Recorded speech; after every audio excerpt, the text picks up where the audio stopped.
2020 being, all that it is, and the movie release schedule we've had or lack thereof, I haven't had a lot of opportunities in the movie theater to be disappointed, so now we have this. It kind of feels a little more normal now.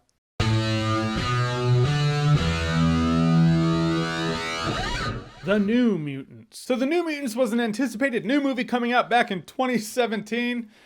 Was it supposed to come out in 2017, then delayed till 2018? I know it was supposed to come out in 2018, but then delayed, and now we're here and it finally came out. And if I'm assessing, I think there's a strategy that they released this movie when there's not a lot of theaters open across the country, so they can be like, all right, it came out.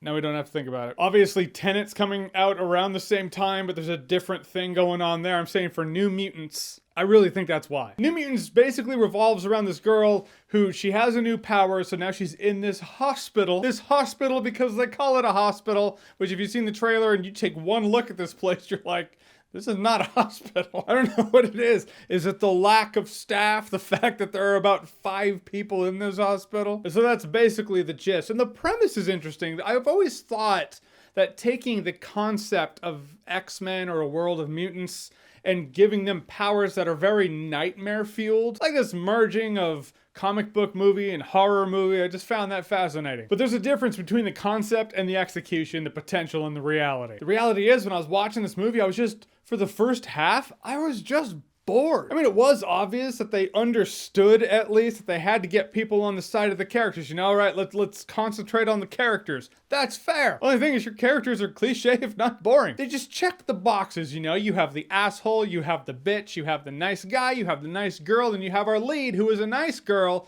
but then her power is very damaging to other people. Right when I saw the asshole, I was like, I half expected him. What? You might as well have just had him chewing gum. Hey guys, what's up? I'm hardcore, and I burn people. Guess who's the alpha in the room? Point to the alpha. It's okay. I'll give you a minute. But it all goes down exactly how you know it's going to go down, except the fact that you kind of assume that this movie will be a bit frightening. The characters are cliche. They're not that interesting. Not that they're complete shit.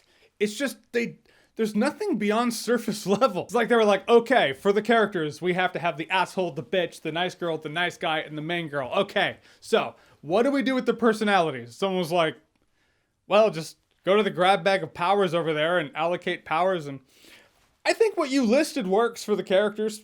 I don't think we have to go any further than that. It's like they wanted to have a comic book movie and a horror movie, and it's 50% of either, which means it's the master of neither. All they ended up doing is putting one foot in each pool, but they never committed. Of all the movies going through the characters, I didn't really find that interesting. Finally, it's like it starts going down to where the scary things start happening. But it's not even that creepy, or it's just bad CGI. I mean, the girl's power, I do feel like this is spoilerish, but you sniff it out really early. You're like, I'm pretty sure this is her power? Her power is that she brings out people's fears, and their fears manifest right in front of them, and they have to live it. Sound familiar? Yeah, it's because we saw that in a movie that actually did do horror well. Granted, that character might have existed before it was even written. I don't know. They're digging some pretty obscure characters in this one. I do know Lockheed. Lockheed was my favorite part. Of all the characters in this movie, the one I knew was Lockheed. I was like, that's cool. For the last act and the last throwdown, I was entertained by it. Maybe it was just because I was glad it finally got there. Like, I was glad something happened. I don't know, but just all I can say is this movie felt shoddy. It felt choppy. It felt like the kind of movie that went through a couple of studios and was delayed. And this is the end product. It usually doesn't work out that well for a movie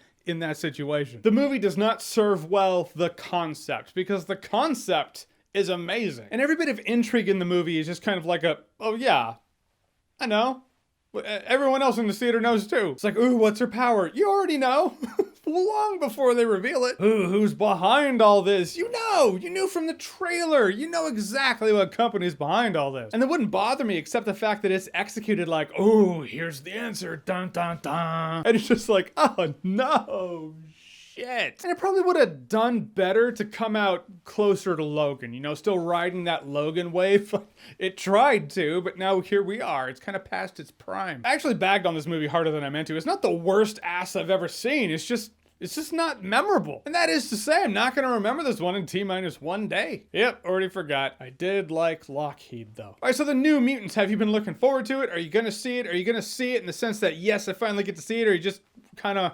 Do you want to just get the car in the parking lot at this point? What kind of metaphor that was. But you know, you want to get there finally. Or are you just going to save your money for Tenet? Whatever you think, comment below, let me know. And as always, if you like what you've seen here and you want to see more, click right here to see more.